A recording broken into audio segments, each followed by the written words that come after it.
بسم الله الرحمن الرحیم. السلام علیکم ګرانو کتونکو، مظفر شایم او یو پیر بیا تاسو په خدمت کې د خپل سټوډیو نه حاضر یو. ګرانو کتونکو، مونږه د پروګرامونو یو سلسله شروع کړې ده چې په هغه کې مونږه د تحصیلي بریکوټ هغه ستر کسان راوړو کوم چې دلته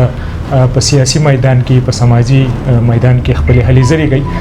هم په دغه لړ کې نن موږ سره موجود دی انجینیر شرافت علي چې د هیڅ تعارف محتاج نه دی. د دوی یو شمېر تعریفونه دي که هغه زه وایم نو د ایجوکیشن په حواله کې په هغه لړ کې دوی خیبر ایجوکیشن اکیډمي هغه چلای په تحصیلي بریکوټ کې د ډایریکټر دی. دغه سره سره د پی اس ام ای تحصیلي بریکوټ صدارت هم کوي. ورسره په سیاست کې هم خپل هلې ځلې کوي او د دې ځای په سماجی کارونو کې هم د دوی یو لوی کردار دی. نن به موږ د دوی سره د خپل نشست په سټوډیو کې اخلو. انجینیر صاحب په خپل پروګرام کې تاسو ته کلی وایو. مننه او تاسو د ټیم او کتونکو ته السلام علیکم او نیکی هیلې. په مختلف موضوعاتو به خبرې کوو، خو د ټولو نه مخکې به درنه دا پوښتنه وکړم چې چونکې تاسو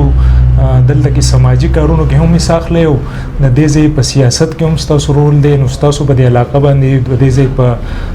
دغه سماجی کارونو د وجې نه ستاسو د دې ځای په غریب عوامو باندې ډېر غټ نظري. نو دا راته ووایي چې نن سبا چې په ملک کې د مهنګای د کم لهر دی، نو تاسو دې ته د حکومت دغه ته په نظر ګورئ او بیا د عوام چې کم دی او د دې پوره سچویشن به څه ویل غواړئ؟ مهنګای په حواله باندې نن سبا زه وایم چې دا د ملک د ټولو اهم ایشو ده او هغه په دې وجه جوړه شوه چې یو خو پېټرول کم حد ته ورسېدل، د بجلی بیلونه کم حد ته ورسېدل، د ګیس بیلونه کم حد ته ورسېدل او ډالر کم حد ته ورسېدو. نو د ډالر د پیسې د ارتوېدو سره او د ډالر د خطو سره مهنګایي یو د سیلاب د یو سونامي کومه خبره به چې په سټیټ باندې د سونامي کېده، نو هغه سونامي چې دا هغه د مهنګایي په شکل باندې په عوامو باندې مسلط شوه. په دې کې خو څه شک نشته چې حکومتي خلک به دا وایي چې اول पेट्रोल चुवल په عالمي منډي کې په 40 او په 38 او په 35 ډالر یو بیرل وس هغه 80 ډالر ته ورسېدل. خو زه به دا وایم چې په دې ملک کې چې مهنګایي راغلی ده نو دلته روزګار نشته، حکومت سره روزګار پیدا نه کړو. کاروباري کس که دکاندار دی که په بل شکل کې که هغه د میډیکل سٹور دی که هغه د هوټل کاروبار کوي یا نور څه کاروبار کوي، چې نن یو شی خرڅ کړي نو په هغه پیسو باندې واپس خپل دکان ته هغه شی اغستی نشي. نو هغه طبقه چې دا کم چې تجارتي طبقه چې دا کم چې کاروباري طبقه چې دا نو هغه هم پریشان دي، هغه هم په تاوان کې روان دي او د روزګار خو ما تاسو ته ووایي دغه شان تاسو نن وګورئ چې نن زه منډای ته تللی وم او په 1.5 روپۍ باندې ټماټر کریډ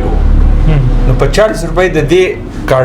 ټماټرو کارټن چې د دې قیمت دی. بیا دا مزدور چې ډکوي او بیا چې منډای ته راوړي او شوکوي چې نو 200 روپۍ خو هغې خرچه ده او په 1.5 روپۍ په منډای کې خرڅېږي نو د منډای والا به دا پیسو اخیستی په 50 روپۍ په 50 روپۍ. نو زمیندار چې دي نو هغه خو تباه دي. که حکومت په دې مد کې انډسټري لګولې وي، مطلب تاسو وګورئ چې تاسو د دکان له یو وړوکی کیچپ چې اخلئ د هغې څه قیمت یعنی په هغې کې به پاو یا 200 ګرام کیچپ نه وي او د هغې به 150 روپۍ قیمت وي. مخکې ورځو کې یو 3 څلور میاشتې مخکې دغه شان مهنګایي وه. زموږ ملګری دی یو وزیر و، هغه بټخېلې کې کوشش نو بادرنګ په وخت کې ارزان ولو، هغه بادرنګ راواغستو چې یاره دا خو دومره ارزان دي کم د مهنګایي. نو نن سبا دی یو وزیر لاړ شي او ټماټر دی 1 کیلو راوالي او په زما په خیال چې په 100 روپۍ بوله کیلو ورکړي نو بس په میډیا ته دي وښایي چې کم د مهنګایي په 10 روپۍ باندې کیلو ټماټر دي. اصلي خبره دغه نه ده. ټیک ده، ما خو تاسو ته اول د دې مثال درکړو چې په عالمي منډۍ کې تیل ګران شوي دي خو د هغه ځای د لیبر چې دی هغه انکم چې دی هغه ډیر سیوای. ایگزیکټلی ما وې تاسو دا خبره وکړه زوم په ملک کې زور ته یم تو فرض کا کار کې ته یو لیبر راوړی ټول 100 پیسې ورکړي 600 روپۍ ټیک شو. دا خو په دې ځای کې شپږ 200 روپۍ ورکوي تو جنوبي پنجاب ته لاړ شه هلته تاسو یقین کوئ چې دا ښځې په روډونو کار کوي ماشوم ورسره یې روټۍ د کور له راوړي او 300 روپۍ دیاړي ور ورکوي آیا په 300 روپۍ کې گزاره کیږي اونګه ځان د مهنګای په حساب باندې دا ملکونو سره ځان ولې تړو تو ځان تړې په نورو کم چې الته د فیکس آمدنی کم ریشو ده ته پاغي ځان وسره وګوره ان تاسو دې ته وګورئ چې دا حکومت چې کله په 2018 کې د نواز شریف حکومت چې ختمېدو نو ستا جی ډي پی چې وا 5.8 وا بالکل هغه ماینس ته لاړو د ماینس له 3.8 یا 3.9 ته وسره رسیدل د بقولې د په کاغذونو کې آیا دونه دا یا کنه دا صحیح آیا دې له دا خو د شو کوي آیا موږ ترقی وکړه آیا موږ ملک په ترقی بوتلو انجینر صاحب دا راته وایي چې بلدیات یو ټیم داسې پکې راغی یو پیریډ چې تاسو داسې غټ جلسې او داسې غټ میټینګونه ارینج کول لکه میډیا ته او عوام ته داسې لګېده چې د بلدیات چې کوم دی دا په دې بل هفته کې کېدو والا دی ستاسو هغه اکټیویټیز هم لږ کم شوي دي او څه وایي هغه بلدیاتو تاریخ څه ډیټ څه ګورنمنټ د طرفه ما 15 پروګرامونه کړي ول او بل پروګرام زما په کوټه کې وو او زه هم چې د کوټه پروګرام بزونګه تاریخ پروګرام بو او خو اعلان حکومت د بلدیاتو لا ډډه کوي او تخطیتي نن چې نن هو د الیکشن کمیشن په اسلام آباد کې میټینګ وو نو ما وساستا تر چې کیسم د لک سات مخکې خبرې وکړې نو کې دي چې داغه فیصله شي هغه په دې سباله یا د شپې په میډیا باندې راشي نو په دې وجه لا د حکومت طرفه اعلان نو ما د خپل سټیم نه چې د ما دا لګ بچت کوله او محفوظ ساتله او ان شاء الله کمپاین چلول او ارینج کول او پلان کول د ما د لپاره سدونه ګران نه ده ما تیر شوی بلدیات چې ونو ما په 14 ورځې کې ما کمپاین کړو څنګه کمپاین چې ما کړو ټول تحصیل ته او ټول برکوټ ته معلومه و ټیک انجینر صاحب دا راته تاسو وایي چې حکومت چې کوم دی هغه د بلدیاتو نه ډډه کوي وجه څه د دې ولې یریږي د بلدیاتو نه په کوم ټاپک باندې څنګه اول بحث وکړو جی دغه وجه ده انجینر صاحب که پرس که بلدیات وش دا کم چې موجوده حکومت ته د دې بسومره حصہ پکې